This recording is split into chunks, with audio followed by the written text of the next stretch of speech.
Here today I want to focus on this topic. For many Singaporeans, owning a landed property has always been their ultimate property dream. It represents space, privacy and prestige. Unlike living in an apartment or the condominium, a landed home gives you your own piece of land, something that is extremely scarce and very valuable in today's dense city like Singapore.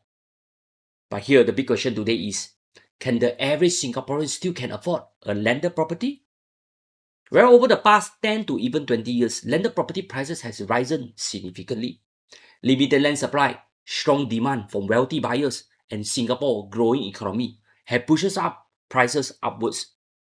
To understand whether landed property is still attainable, we need to look at three key factors: price growth, current entry price, and income affordability. Here, let me share with you something. I can still recall back a decade ago when I just started out selling landed properties, especially freehold landed ones. A typical inter-terrace range from the low 2 million only. These are some examples. I remember selling this freehold inter-terrace in the Hillview area. The land size is a generous 2,200 square feet. Look at the width of the house. The house can even park 2 cars. This is a 2-story house in its original condition. I can still recall I faced a lot of objection from buyers, saying it's old and so on, need to spend money to rebuild and construction costs. But guess how much it was sold back in 2017? Well, it was sold for only 2.25 million each. If I'm not wrong, the next buyer buy it, rebuild it, and sold it for close to $4 million.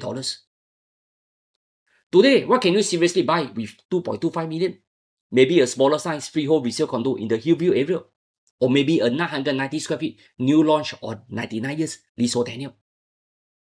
Here, let me give you another example. I sold this inter-terrace along Jalan Jurong Kechil. The land size is approximately 2,400 square feet.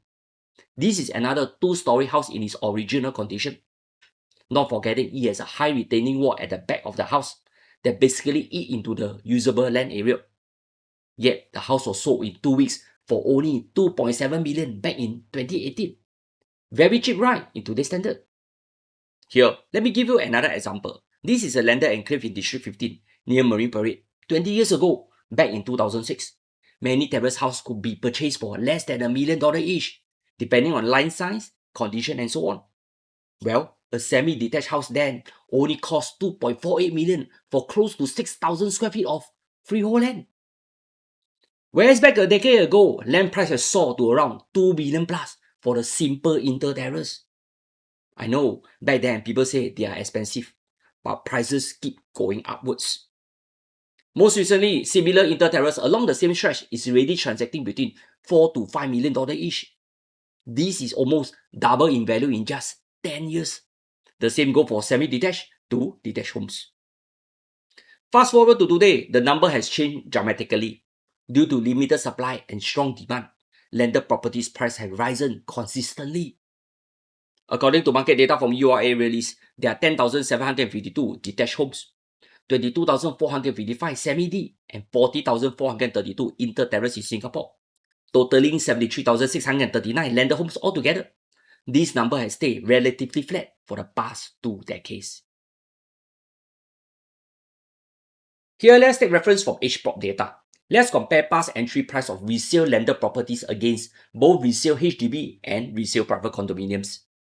I will leave out the data for new homes as they may skew the overall data. In this table, HDB prices has increased by 52%. Private condominiums saw an increase of 41% and landed properties by 71%. But when we look into it specifically, back a decade ago, an executive HDB flat in a mature estate, say in Bukit Merah, to even Ang Mo Kio to Toa Payoh, will only be selling around 800,000 plus minus. Today, the same home will be likely selling for 1.26 million based on that 52% increase in prices. Correct or not? But for the inter-terrace that is going for 2.5 million back then, the same inter-terrace will be worth 4.275 million in today's term. Here, if we look back at 2016 number, a HDB executive flat at 800,000 versus that 2.5 million landed property, the price difference is 1.7 million. Or simply put it this way, a landed property is 3.1 times more expensive compared to an executive HDB flat back in 2016. However, today the numbers are so much different. A HDB flat at 1.26 million versus 4.275 million for an inter-terrace. That means this is a staggering $3 million difference. This is almost double compared to 2016. This also means that the same landed property is 3.5 times more expensive now. Win liao lor. For HDB upgraders, it means technically they can say bye-bye to buying landed properties, unless you are the above average income earner. That's why I feel many HDB upgraders have difficulties buying a freehold landed property today compared to 10 to even 20 years ago. They will either go for the smaller inter-terrace that can be found near Sun Fu Road.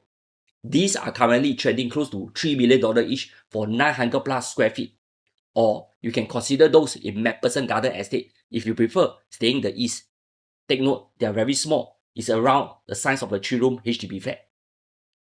What to do? After all, these are the only small pocket of space where you can still find affordable freehold landed properties in Singapore. Here, what if you are a HDB upgrader and cannot afford a freehold landed property? Then how? No worry. Most HDB upgrader will go for 99 years leasehold landed property all across Singapore, from Westwood in Jurong to Q Estate in Bedok South. However, they come with a catch. Most of them are government land sale sites that were sold back in the 1990s. This means they are left with a remaining lease of 60 plus years. Buyer will have to factor in the depreciating lease in their purchase consideration. Now, let's address the most important question. How much income do you actually need to afford a landed home today? Here, let us take a very simple example.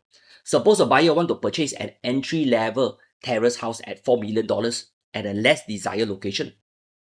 Assuming the buyer takes a 75% loan, the loan amount will be easily $3 million. The down payment required is $200,000 in cash for the first 5%, followed by another 20% or $800,000 vice cash or CPF. With current mortgage rate around 1.28% with a 25 years loan tenure. This means the monthly repayment could be approximately $11,690 per month. Wow, serious. This means their combined household income must easily be $25,000 per month and above. Based on the Department of Statistics data, the top 10% of household employment income per household member is $16,000 per month. Multiply that by 2, assuming husband and wife. This means their household income per family will be easily $32,000 per month. That's why in today's market, in my opinion, only the very top 10% of household can afford a landed property today. For many Singaporeans, the upgrading journey usually looks like this. Buy HDB BTO flat, slowly upgrade to a private condo, then to a landed property. This is because HDB flat often serve as the first stepping stone. Over time, HDB BTO owners share what want. They profit and owners upgrade to a condominium. Then they repeat this cycle again to upgrade to a landed property and so on. However, this journey requires time, discipline, strong income, and careful financial planning. Take note, not every average Singaporean, especially HDB upgrader, will reach the landed property stage. But some do, especially those with strong household income. I personally feel that climbing up the landed property dream will be easier if you move up to a private condominium first. Back to the question, can the average Singaporean still can afford a landed property today? Well, the hard truth is no. If you are only average, sorry, buying a landed property is off the table. Maybe you can still consider those in Johor to fulfill your dreams, if any. Only the above average Singaporean can leapfrog to a landed property today. This is because of land scarcity and strong demand. Landed homes are likely to remain a premium asset class for the top 10% of household. Anyway, for those that cannot afford to upgrade to a landed property in your lifetime, you no worry. Life is not only about owning the biggest or most expensive property. What most important is who else are living with you inside the house. You say I talk sense or not? I came across family living in big houses, but they are not happy. So, what's the point? Here I come to the end of this video. Appreciate the like and subscribe. I hope I value add the real estate community with my humble sharing.